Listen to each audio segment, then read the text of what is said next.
And last night, we saw the very best of America.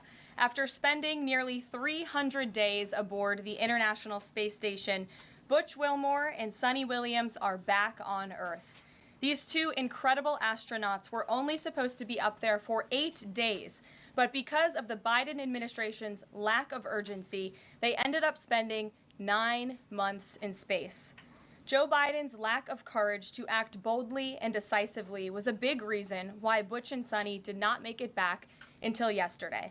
But President Trump doesn't waste time. Immediately after taking office, President Trump directed Elon Musk and SpaceX to rescue these brave astronauts alongside NASA. The president also called the acting administrator of NASA and told her to bring the astronauts home as soon as possible. As acting administrator Janet Petro said herself yesterday, per President Trump's direction, NASA and SpaceX worked diligently to pull the schedule a month earlier. The president looks forward to welcoming Butch and Suni to the Oval Office when they are recovered. This historic mission brings new meaning to President Trump's promise to always look out for the forgotten man and woman. On another important matter, yesterday, President Trump and President Putin spoke about the need for peace and a ceasefire in the Ukraine war.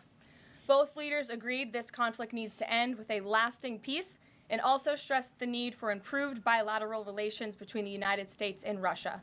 President Trump also spoke with President Zelensky this morning to align both Russia and Ukraine in terms of their needs and requests.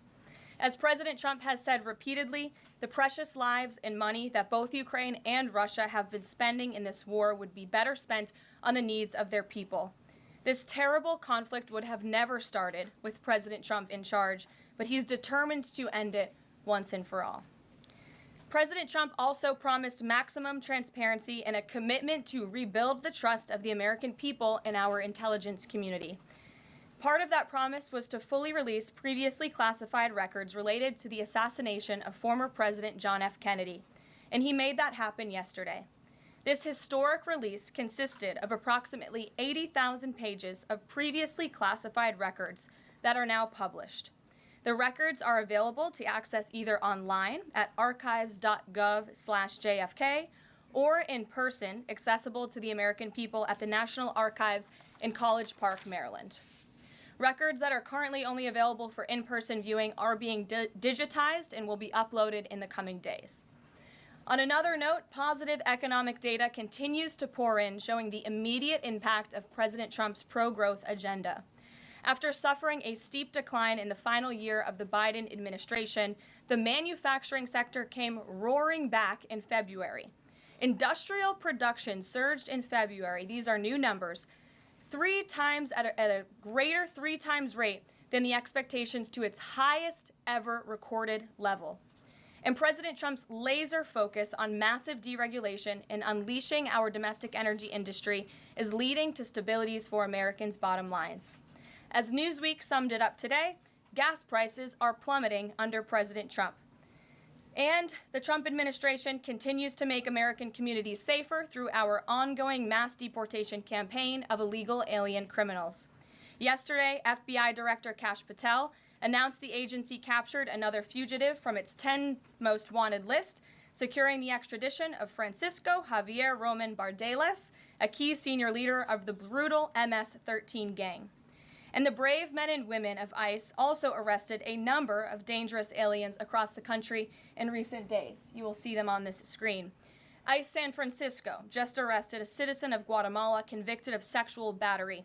ICE New Orleans arrested a citizen of Ecuador convicted of rape in Suffolk County, New York. ICE Atlanta arrested a citizen of Mexico convicted of assault by strangulation. ICE Dallas arrested a citizen of Mexico convicted of assault with a firearm and rape with a foreign object. And ICE Houston arrested a citizen of Guatemala convicted of indecent sexual contact with a child in Texas. These are heinous criminal alien monsters who the previous administration allowed to flood into our country. And every time President Trump and this team deport one of them, our country becomes safer. Finally, before I open it up to questions, I want to tout how successful our efforts have been in filling out President Trump's administration. There have been a record number of 281 Senate confirmed nominations already, with another 280 in process. Here at the White House, OPM and GSA, we have filled 100% of the total number of slots.